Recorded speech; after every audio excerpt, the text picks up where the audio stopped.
Namaste and welcome to another edition of the Bharatvaarta Weekly. You're watching a premiere on YouTube. If this is your first time to the podcast, we publish episodes on politics, policy, and culture, 2 or more episodes every week. Do follow and subscribe for more content like this. If you're a returning visitor and you like the content that we produce, don't forget to rate and review us so more people can discover our content. So I have Abhishek, Nirav with me. To run you through the news and events of the week that was. And it's been a pretty eventful week, I should say. The Australian Parliament has approved the free trade agreement with India. Then there were a few interesting comments by the Home Minister, Mr. Amit Shah, at the Times Now summit. There was also an initiative to launch 400 new Vande Bharat trains that was announced. Then there were riots at the largest iPhone factory in China. And of course, we're going to bring you some of the action that's been happening at the FIFA World Cup in Qatar. So before we get on with the news and events, let's talk about the episode that we put out last week. It's doing fairly well. A lot of positive reviews and comments. Nirav, what do you think about the episode with Professor Salvator Babones? Yeah, so it was very interesting when he talks about like India being the most successful democracy for its level of income and having almost 75 years of uninterrupted democracy with peaceful change in power, with multiple parties, etc. So, unlike the ratings, the reality on the ground is something very different. And two is he said what the methodology of the ratings is, and he explained all the different groups. So, economist, intelligence unit, whether it's the U.S. State Department, etc., etc. They're ranking all the countries, and they're putting India just a little bit above Myanmar. Is because they conduct a survey, and when the survey is conducted by like a few academics in like a few institutions, so very self-selecting. It's a very biased sample, and they are using references from even pre 2014. They take that like a dissident was jailed for sedition, but that happened in pre 2014, in 2010, or something of that sort, right? So you are taking wrong samples and then trying to prove a point, and how this kind of changes the perception, how this is used to change Wikipedia pages. I think Professor Salvatore Babones has gotten a lot of media attention in India, and now his Wikipedia page is also being vandalized. So I think that's some measure of like success, or at least like his sudden spurt in popularity. But nevertheless, it's like a great episode, very timely as well. And no, I think Roshan, you did a fantastic job of asking all the relevant questions, and definitely worth a listen. Yeah, I think all of the obvious questions were taken by all the many people who interviewed him before, so I had to dig a little deeper, I should say. So Abhishek, I mean, any highlights from the conversation that you want to recollect? Yeah, so I would say that if you have listened to him before, then also as an audience, you can watch this and gain more insights. And if you haven't listened to him in the past, then also it's a great introduction to Professor Babones, right? So for me, I think the highlight was when we discussed what is exceptional about India's intellectuals, or if there is anything like that, right? And I think he very well explained that look, what is happening is that there are two ways in which intellectuals are assimilated in society, right? One is where they are part of the ruling governing class, right? Whether it is India before 2014 or let's say the Scandinavian countries and so on, right? Where the intellectuals are very much part of the ruling coalition, the ruling class, and they feel valued, and therefore they endorse the democracy that they are part of. On the other hand, India post 2014 is like a place where the intellectuals feel they are not part of the ruling power structures, and therefore, they are coming out against the government and sometimes consequently against the country in quite a vehement way. And it is these intellectuals who are in the top institutions like the universities and think tanks and NGOs and so on. And obviously, the credentialed intellectual class is what the foreign countries, the rating agencies of foreign countries will go to, and they will give this kind of a picture which is quite anti-government and anti-India right now. Yeah. And I should say on my part that, I've interviewed many eminent people on the podcast. I should say Professor Babones was one of the most humble people that I've hosted, right? It was such a pleasure to talk to, absolutely no airs about himself. And in that sense, whatever he said on the podcast about intellectuals needing to have that humility because their salaries are literally paid by taxpayers, I think he really lives that, right? So, more power to him. Hopefully we'll have him back in about 3 to 4 months time, right? And give him some time to grade his papers and get on with university work for the time being. All right, first piece of news is from where Professor Babones hails from. The Australian Parliament has approved the free trade agreement with India. On Tuesday, the Parliament approved the FTA inked with India in April, paving the way for the rollout of the pact on a mutually agreed date, January 2023. The agreement will provide duty free access to Indian exporters of over 6,000 broad sectors, including textiles, leather, furniture, jewelry, and machinery in the Australian market. Nirav, we've referenced this FTA a couple of times before. It's heartening to see that, despite a change in government, right, with the Labour government at the center right now, there is a lot of focus on expediting this, right? Yeah. So I think there's a good thing. The India-Australia relationship has some sort of a bipartisan support. Also, it is for Australia is trying to reduce its dependence on China. There's a little bit backstory there as well. So Australian government, they made a couple of statements about the origins of COVID virus and whether it was a lab leak or whether the Chinese government knew earlier about it, etc. Right? So the Chinese got very upset and then they increased duties on a lot of Australian products, which actually hurt Australian exporters. And Australia itself is like too intertwined with China right now because they buy a lot of manufactured goods from China and they sell a lot of raw materials, predominantly iron ore and coal. Second thing is that Australia and India are also very complementary and culturally, predominantly because of cricket. But a lot of Australians are familiar with India, they know Indian cities, etc. Right? And both are ex-British colonies, English being like a common link language. That has also helped. Australia is a large country in size, but very small population, very natural resources heavy. India is like large population, has a lot of potential to raise its manufacturing capabilities and lacks the raw materials what Australia has. So I think it's a very complementary relationship. So few things will change, right? So I think about like 96.4% of Indian goods will be exempt from duty when exported to Australia. It helps on the low end manufacturing in India. So that kind of like textile, leather, furniture, jewelry, machinery, a lot of that. Australia is quite a rich country. Labor is very expensive. So those they have to import. So maybe now India becomes a better avenue for them. For a lot of Indian people with STEM degrees and like or with master's degrees in non-STEM fields, you will get access with a longer term working visa easier. So I think it's easier movement of labor. Obviously, I think India will also allow Australians, but not a lot of Australians unless they're in sports media or something want to come and work in India. But that is another two-way thing. Lastly, Piyush Goyal said like, and this is like a realistic thing. India right now exports per year $8.3 billion worth of goods to Australia, right? And imports about 16 or 17 billion dollar worth of goods. So that total trade is about 8 plus 17, about 25 billion a year, which is very small. So India exports, total exports are 400 billion, right?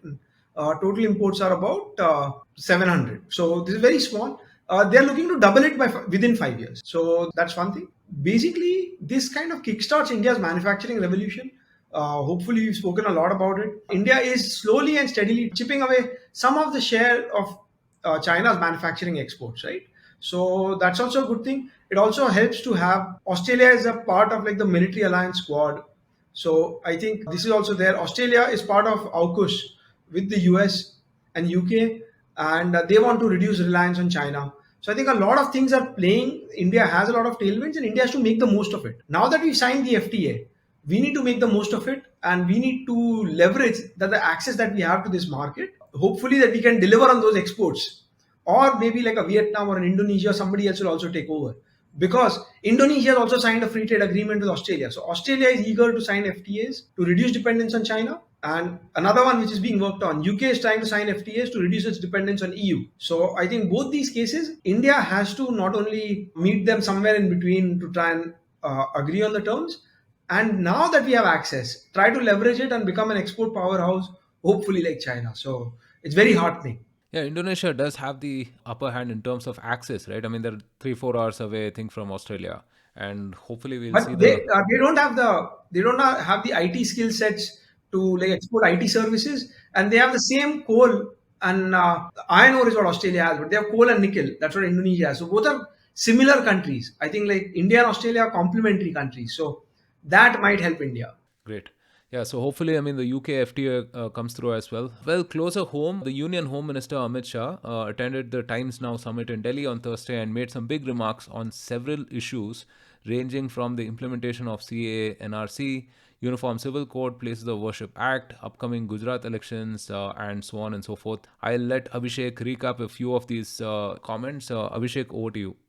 Yeah, so the Home Minister basically talked about why the CA and RC had not yet been implemented. And he basically said that no, they have not been put in the cold freezer, but rather the delay is due to reasons such as, the COVID-19 pandemic, etc. And so he expects that very soon rules will be framed for the implementation of CA and RC. That was one topic. Then he talked about the Article 370 abrogation from Jammu and Kashmir. He called it a sort of collaborative and collective victory for the BJP and the government and the cabinet, rather than looking at it as an individual achievement for him as a home minister. So, and then he basically talked about how things have improved in Jammu and Kashmir since then, right? In terms of panchayat elections or increased tourism, reduced terrorism, and so on. Then he talked about the Uniform Civil Code. He basically said that states have the time till 2024 to work on it and start implementation at a state level. And post 2024, if the states do not work on it, then the center would look at it. For now, he said that BJP governments in Himachal, Uttarakhand and Gujarat have started the work on it, right? By setting up panels and starting off consultations at the state level. Then he talked about the upcoming Gujarat elections. He said basically that he expects the BJP to, get a record victory there. He kind of dismissed the chances of the Aam Aadmi Party from doing anything big there, and he basically said that Congress is the main opposition to the BJP there in Gujarat. And finally, I think he talked about a few other political battles going on, right? He sort of blasted Rahul Gandhi for his unfortunate statements on Veer Savarkar, and he also said basically he commented on some of the ongoing drama with the Aam Aadmi Party and its minister who is in jail, Satyendra Jain, right? Some of whose videos from jail were circulating in the media last week. So he basically had some comments regarding that. So yeah, these were the highlights for me from his talk there. Yeah, I think a couple of other things that he mentioned as well. He commented on the Places of Worship Act, saying that ahead of the December 12th deadline set by the Supreme Court for the Centre to spell out its stand on the Places of Worship Act 1991, he stated that no law is above judicial scrutiny.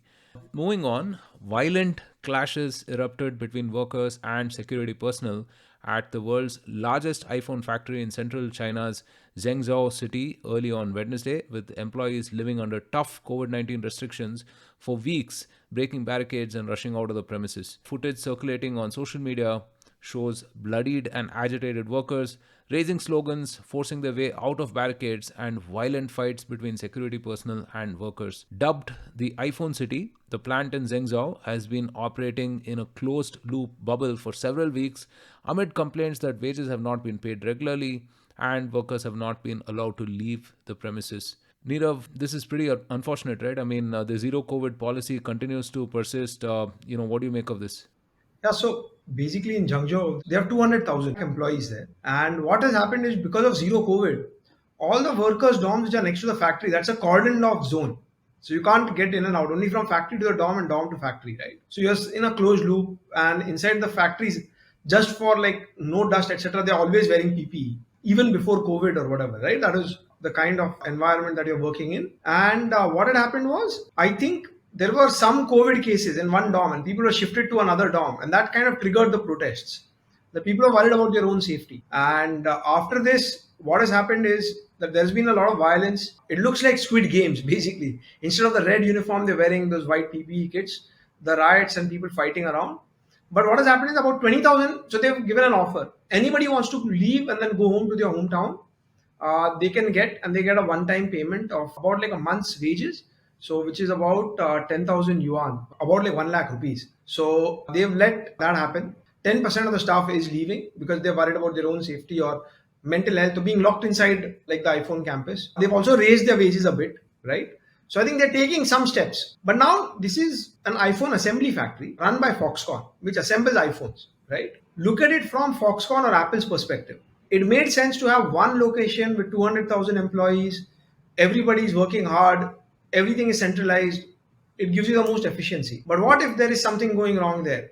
then you can't meet all your demand, right? So you have to go from like just in time to just in case. And now Foxconn, and then there are other two, Wistron and Pegatron, other Taiwanese companies, which are also put up a few Apple assembly plants in India, right? So one is there are like clashes between like China and Taiwan.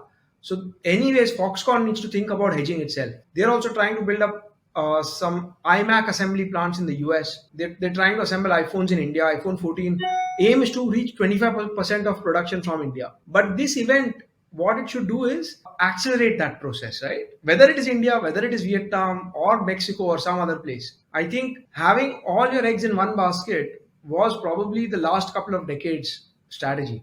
It was everything is so stable, nothing is there. You put all your eggs in one basket, there's no tremors, so none of them are going to crack. It's the best, it's the cheapest alternative. But now in a volatile world with a lot of things moving, it's an unwise strategy. So I think that is what's going to happen. Hopefully, for the sake of people of China, I think hopefully that they do exit zero COVID, but it is going to be very slow. The good thing about India having 400,000 COVID cases a day at the peak was that almost everybody got COVID and everybody moved on. And even though the Western media talks a lot about mRNA vaccines, but India had traditional vaccines which just worked fine. So I think that was, you have to have effective vaccination and you got herd immunity by infection, right? So that was a good thing. China, even now, it's reached its all-time high and it is like 34,000 cases. So for a country with similar population, the total amount of time, I think COVID, you have to have a burn-through strategy. That's what probably it's shown. With effective vaccination, it's just that the infection is milder. So if you don't allow the cases to erupt too soon, you will have to hold these tight conditions for longer till you get herd immunity. So maybe that's using arithmetic, it's like 10 times as long, right? Because you're not going to that many cases. So I think that is there. But for iPhone, it's very much negative publicity that you're having such riots in your factory, right? In the US or rest of the world. For Foxconn, it is also a problem. If I'm supposed to deliver so much, can I rely only on one location? So I think those things are going to come out, and hopefully like India stands to benefit from this. It's a sad thing for the people of China, right? But I'm saying that there is this kind of an opportunity, this kind of rearrangement in the global manufacturing ecosystem. So I think this is, and India has to actually make a play. I think it's going to be very disheartening if despite all these things, India doesn't do that well, right? So I think I want to be optimistic, but also want to be realistic that sometimes India has messed it up when things were lining up for itself. So hopefully we don't miss the boat this time. Right. Just another point on the zero COVID policy, right? I mean, why do you think they're still persisting with this? Do they know something about long COVID that, perhaps we don't know, or something of that sort?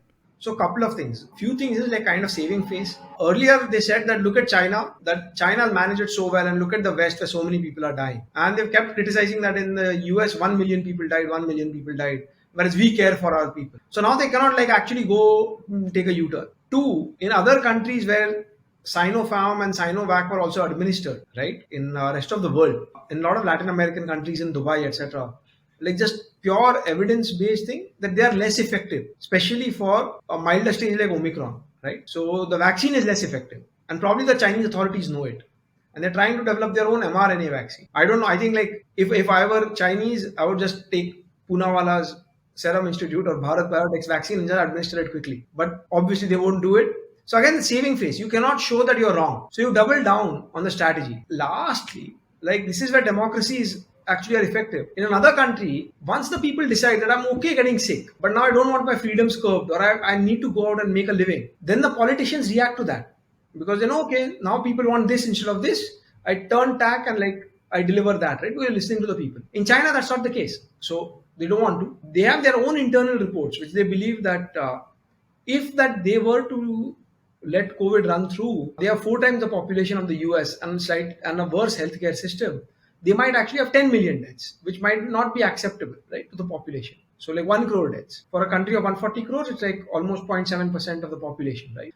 They have a higher percentage of older population, and a lot of the older population are anti-vaxxers, or they don't want to get vaccinated. So they are not vaccinated. So it is a complex situation there, and they seem to be trying to double down. All I'm saying is that the world is too dependent on China. It's too reliant on China. And now these decisions, what China makes, is affecting the rest of the world as well, right? If it is harming your supply chains, etc. Actually, China has done a great job to try and keep the manufacturing ecosystem functioning well. They've cordoned off factories. All the factories have their worker dorms. All those are cordoned off. They've kind of had like clean routes where like bus flies between the two or whatever.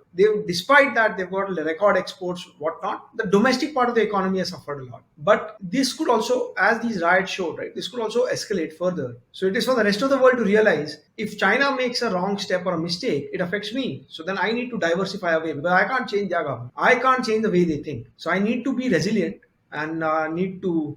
So maybe people are saying, so the key events probably to watch out is there's Chinese New Year end of Jan, and maybe in March when the winter is over, where flu or COVID is more deadly. I think after that, when the warmer climate comes in, maybe they might ease, but we don't see any sort of easing of COVID restrictions till then. All right, in more optimistic news, the Finance Minister, Ms. Nirmala Sitharaman, on Tuesday announced that 400 new Vande Bharat trains will be introduced and the railways will also develop new products for small farmers and MSMEs.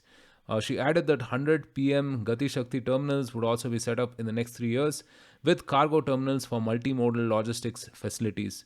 One station, one product concept will be popularized to help local businesses and supply chains, she said. Abhishek, this seems like a fantastic initiative. How do you think this will be significant for India? Yeah, so it looks like the announcement is on top of the 400 that were already announced in the previous budget. So I think there are reports that the outlay for the railways in the Union budget 2023-24 will go even beyond the 1.35 lakh crore that was provided in the previous budget, right? And so it basically seems that India is looking at really expanding the railways for the long term, right? That would mean laying additional 100,000 kilometers of tracks and many new trains. Even for the Vande Bharat, right now it's primarily a chair car train, right? So I think there are reports that very soon sleeper coaches will also be part of Vande Bharat. At the same time, even the standard gauge version of the Vande Bharat will come out, right? Right now it's probably only running in the broad gauge tracks, right? And so there's also talk of the Vande Bharat trains getting exported to buyers in Europe, South America, and East Asia. So I think there's a lot of possibility for good things. We have to remember that this Vande Bharat is probably let's say the first new brand of trains India has launched in a very long time, right? I mean, we had the Rajdhani and the Shatabdi, and after that there has been a big lull, right, in terms of India. There have been some budget category of transport, but Vande Bharat is a much more ambitious program of trains, right? And so, I think hopefully, all this, what is important is that, these trains get built up in time, right? Because that will also demonstrate good manufacturing capabilities within India. And so, I think things are looking up here on this front, and hopefully, we get these trains rolled out throughout the country very soon. Yeah. Railways are like the nerve center for logistics in India. And so, this could be a really interesting initiative. And finally, let's talk about FIFA. Right. We had a few interesting results. After Saudi Arabia beat Argentina, we had yet another upset. Japan beat Germany. Well, a lot of folks thought that Germany were favorites to win the World Cup. They haven't started the World Cup on a very good note. And then we had Senegal beating Qatar, and so on. In fact, the Saudi government has apparently gifted Rolls Royces to each player on the team, right? Wow, that's amazing. And they announced a holiday immediately on the next day. Yeah, exactly. But that was an amazing match, actually. Yeah, I mean, they played really well. Props to them. Portugal won against Ghana. With that, Cristiano Ronaldo becomes the first person in history to score a goal in 5 different FIFA World Cups. Contrast that with Lionel Messi. There are fans on both sides. Make of that what you will. Ecuador and Netherlands were tied, and so did England and USA. It was a 0-0 draw. Nirav, Abhishek, care to comment on what results we've seen so far? Any trends, or where do you think the wind is blowing? So trying to get a trend, right? Like while the stadiums are air conditioned, I think that's more for the fans. By the time you reach the pitch, probably it's still hot. The Saudi versus Argentina game was at 1 p.m. in the afternoon in Qatar, right? So Qatar and Saudi are similar weather. So you would expect Saudi to have an upper advantage, almost as if they're playing at home, right? So that kind of tip maybe in Saudi's favor. Argentina scored the early goal, but like as time goes on and like it gets a bit too hot. So I think the Middle Eastern teams, that is Saudi and Iran, might poke a couple of surprises. And I've mentioned earlier as well that South American teams no longer play that well as a team, because a lot of the top stars play in the European leagues and they are not as used to playing as a team together. So that is something. France, having won the last World Cup, they still have very much a similar team and they're a very young team. So maybe they're doing well. It was sad to see Germany lose, but also good. These surprises is what makes it interesting. And lastly, I'm just surprised with the number of 0-0 draws or the 1-1 draws, right? There have been a lot of draws in this World Cup so far. Usually in the league stage, teams play attacking and try and score goals early. And usually in the knockout stages where it all goes to a draw and then a penalty shootout decides the winner. So I think one of the things maybe I'm a little bit surprised is the number of draws.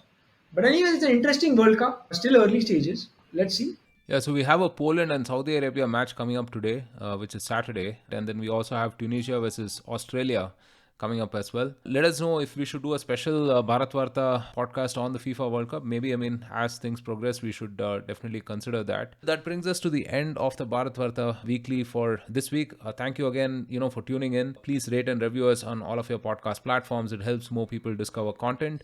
We have a couple of interesting podcasts lined up. We have one with author Deepthi Navratna. She's written this amazing book called The Maverick Maharaja, based on Jaichamarajendra Vadiyar. Check that out. Vivek Khaitan will be hosting her. And we also have a very interesting podcast with a guy called Nitin Jairaj. He goes by the Instagram handle The Shredded Farmer. And he practices with a lot of Indian weight training fitness equipment, right? Like the Mugdar and the Gada. I am particularly interested in talking to him about, how he got started on this whole, ancient fitness and stuff like that. A very cool Instagram page. Do check it out. Let us know if we should host anyone in particular or any topic that we should cover. Until next time, from Abhishek, Neerav and myself, stay safe, take care, and Jai Hind.